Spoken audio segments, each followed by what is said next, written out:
Are you looking for a Smartsheet Portfolio Dashboard? Maybe you want to build one from scratch. Perhaps you just want to get an idea of the kind of things you want to include, how they work, and maybe just to give you some inspiration. Well, either way, you've come to the right place because today I'm going to be walking you through one that has been set up in my account. But before I do that, I do just want to mention that I have released my own Smartsheet dashboard training course. So if you want to learn how to truly master building dashboards that are highly visual, really effective, they're automated, and it also kind of ensures that you have your entire account's data optimized, then this is the course for you. It's a very in-depth course. I've kind of built it to overcome all of the problems with existing dashboard courses or just general courses that try to cover kind of everything in Smartsheet. This is kind of a deep dive. And by the end of this course, you'll truly master building dashboards for whatever kind of stakeholder that you need to create them for, whether it's internal or it's to external clients as well. I am a Smartsheet certified as well, just to let you know. And yeah, it's a very in-depth curriculum. So I would suggest kind of heading over here and signing up to this course. It's currently on discount as well. So I'll drop a link in the description below. So if you're interested in that, then do click there and head over. But back to our portfolio dashboard that has been created for you. So I've created a brand new workspace, and as you'll see here, we have two different folders. One's going to be at the portfolio level and the second's going to be the project level. And I'm going to walk you through each folder separately just to show you how it all kind of works, because this is the kind of thing that you're going to need to do to get a portfolio dashboard to kind of work and operate in an automated way, which is obviously the key with dashboards. You want to save yourself as much time and effort as possible. So in this folder, we've got an active projects report.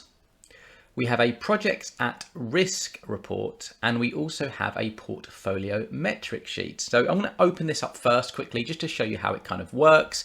Here you can essentially put in some various different aspects, such as the project status, the project schedule health, and this one's obviously an all-time schedule health as well. That's obviously just for active projects.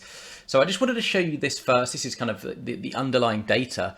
But once you build your dashboard, you can get it to be kind of created to look like this. So this is actually set up for the project management office, but it's the same thing. It's a portfolio dashboard. So at the top here, we have a title, which obviously can be changed. We have a separator here. This is a place that you can add your company logo or any particular image if you wanted. And at this stage, I just want to mention that this is just an example. You don't have to do this. It's just to give you some pointers and perhaps some KPIs to include. At the top here, this is a rich text widget, and it's just a brief description of the purpose behind the dashboard. It's always kind of good to include that. You could just put a kind of high level portfolio summary, or you could just put some commentary here, such as, you know, when it was last updated, etc., those kind of things. But you've got some contact information as well.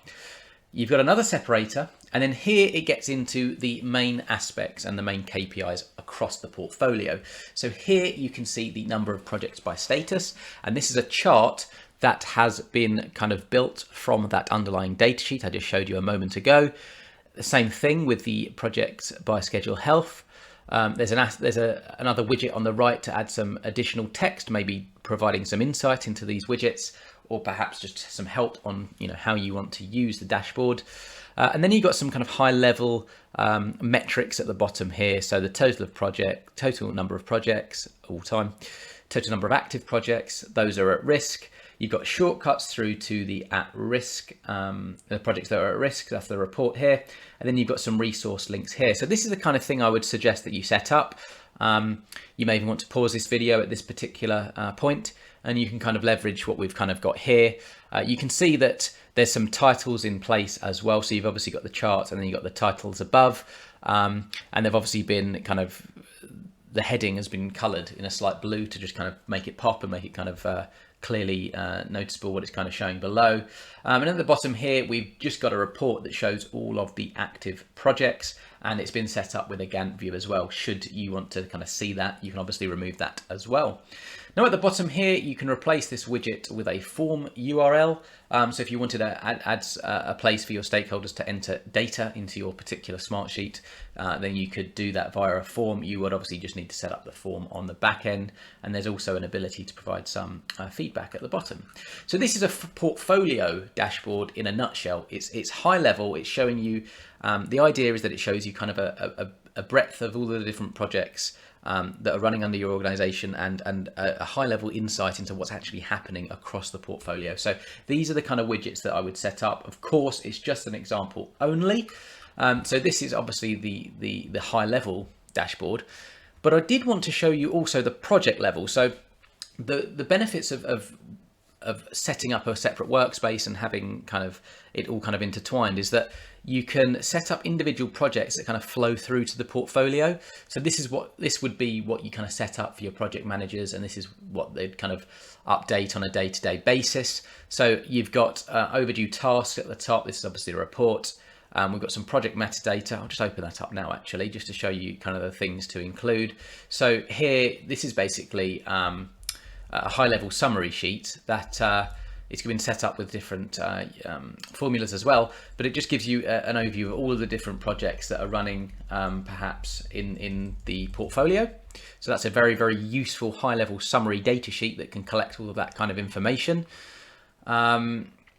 We've got some project milestones. That's obviously a report. There's a project plan that the PM could kind of update for their particular projects. Of course, they would update their own tasks, but it has got a high level kind of schedule. We've got the kind of key phases here as well, and we've got the kind of parent-child relationships, and it's also been set up with a Gantt. So this is kind of great to use from the outset. We've got some lock rows as well. So I'm not going to save that one. And then we've got a individual project dashboard, which is providing a summary of the different KPIs on that particular project. So you can see the percentage complete, whether the current status, start and end dates, the breakdown of tasks by different status as well. We've got key contacts on the project, another widget which gives us links to resources. There's a report that shows the overdue tasks and a report that shows the milestones. So really, really useful for getting an understanding on the project level. You'd obviously build this out, and then once you've done this for all of your projects, you can then start reporting on those, and then that's when you can start delivering it and showing it on your kind of high level portfolio dashboard. So this is how it would kind of work. The idea is that you would they'd kind of work in unison. You'd have all of your projects set up that are flowing through to the portfolio. So that's in essence what a portfolio dashboard is and what it does. Now, before I leave you, there's two things I want to mention. First, I suggest you get on my course, but I've already talked about that. The second is it is actually possible to get this without having to build it from scratch yourself. To do that, you'll need to go into the Solution Center, and you'll need to type into this search bar here, PMO. And if you do that, it is the first template set. If you then click that and then you click Learn More, then it's going to take you to this URL. It's a portal that's been created by Smartsheet. Now, what you're going to need to do here is you're going to need to click Download. And what it's going to do is it's going to open up in a new tab. I've already done it before, so it's not going to work on my account, which is why I'm not doing it. And then it's going to basically give you this entire, it's going to give you a new workspace. I believe it's called, it's called Project Management Office. And then, yes, you're going to have these two different folders, which you can use. And then you'd obviously just need to go in and update all of the relevant different sheets and reports to kind of make it flow through to represent your organization. Of course, you can use it for inspiration. Of course, you can use it as a base. But as I say, if you want to kind of build dashboards from scratch, then this is if you want to learn how to actually do it for yourself, or perhaps even teach others, then this is the course for you. So with all of that said, I hope this video is useful. If it was, please do hit the like button. That tells me I should continue making videos like this. And do consider subscribing and heading over to my channel. If you head over there, I've got over 70 videos on Smartsheet training at time of recording. So there's a lot to get going and learning with, especially if you're new to Smartsheet. So with all of that said, I hope you have an excellent day.